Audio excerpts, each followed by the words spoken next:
Since its humble beginnings, Google has become the world's premier search engine. But more recently, it's become even more than that. Today, it also happens to have what is arguably the most powerful and far-reaching advertising network in the world.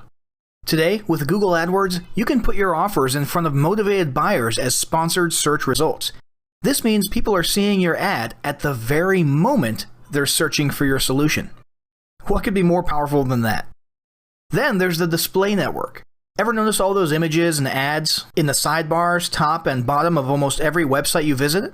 And more banners mixed in with the content? Often retargeting ads for a product you recently viewed? There's a good chance most of those ad spots were part of the Google display network. When you combine the perfect timing of search result ads and the far reach of the display network with the very reasonable cost per click of Google AdWords, it becomes a must-have advertising solution. Here's some stats that paint a clear picture of why you should be using Google Ads. Google owns over 70% of the search market share. They officially have the world's largest ad network. Google's display campaigns reach a whopping 80% of global internet users. When people see display ads, they're over 150% more likely to search for brand or segment-specific words. And even if you're planning to just focus on organic SEO, you need to have Google Ads in the mix. Almost 90% of traffic from search ads is not replaced by organic clicks when ads get paused. For people searching with real buyer intent, the ad spots at the top end up getting around 40% of the clicks on the SERPs, or search engine results pages. And almost 100% of searchers go with businesses they see on the first page of the SERPs. So getting those sponsored results up there is a must. In case there was any doubt about the effectiveness of these ads, here's a few more stats. On average, marketers make $2 in sales for every $1 they spend on Google Ads. On mobile, around 70% of searchers take action within 1 hour, and 70% say they call businesses directly from Google Search. And yes, you can have your clickable phone number right there in the search ad. All these stats probably explain why over 70% of these businesses plan to increase their ad spend in the future. So, we've gone over why you should be using Google advertising in your business. Now let's talk about setting some goals.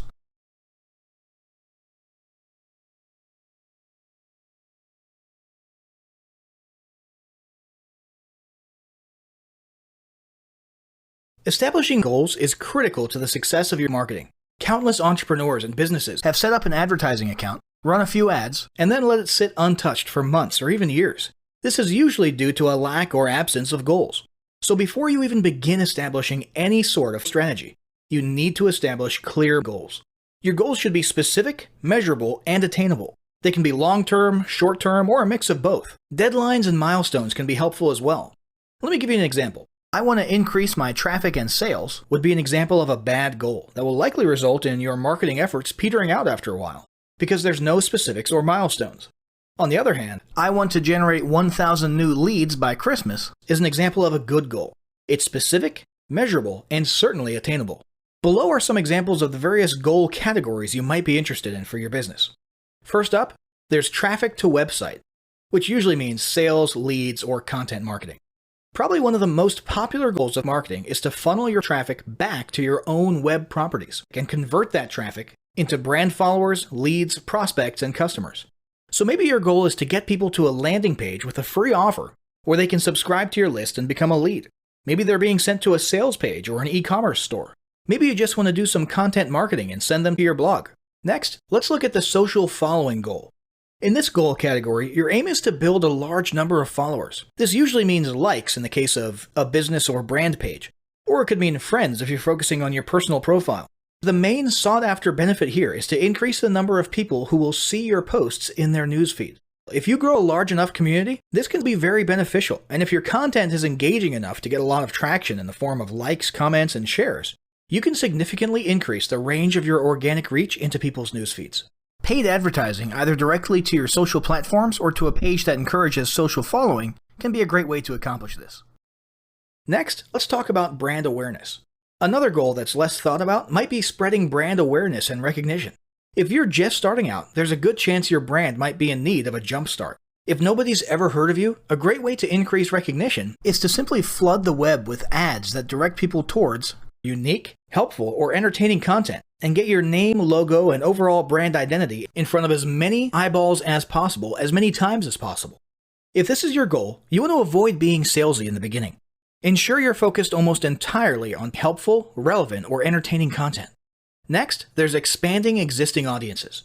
If you've already got an audience, your goal might be to make it bigger. Paid advertising can be used to direct traffic to viral content like a funny video that people will share. Other ways to expand existing audiences can include driving paid ads to contests, sweepstakes, and gamification systems. Assuming your offers and prizes are compelling enough, incentivized sharing and engagement can be very effective. After that, there's enhancing or repairing public relations. Do you want to set your company apart in the public eye? Do you want to associate your brand with feelings of goodwill and community involvement? If any of these apply to you, then enhancing or repairing your public relations could certainly be a good Facebook marketing goal for your business. Often we hear about PR operations as being focused on damage control or repairing harm to a company's reputation. But it doesn't take a humiliating public catastrophe to make PR enhancement a good idea.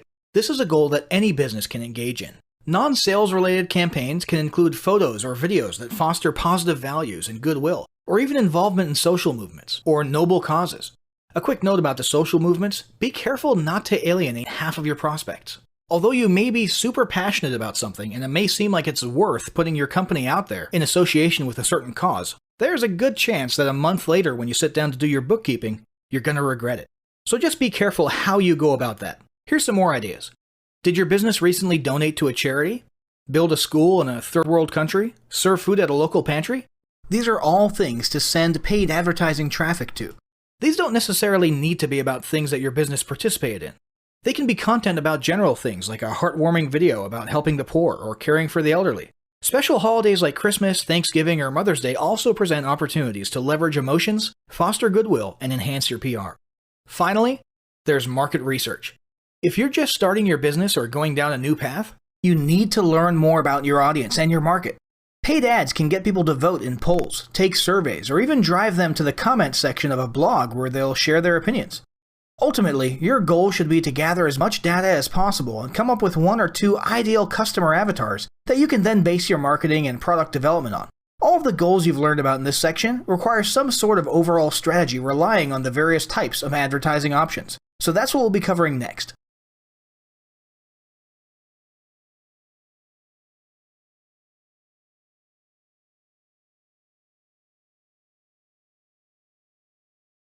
Now that you've got your goals established, it's time to start cranking out some quality ads. Let's look at some of the types of ads you can create and leverage in your marketing.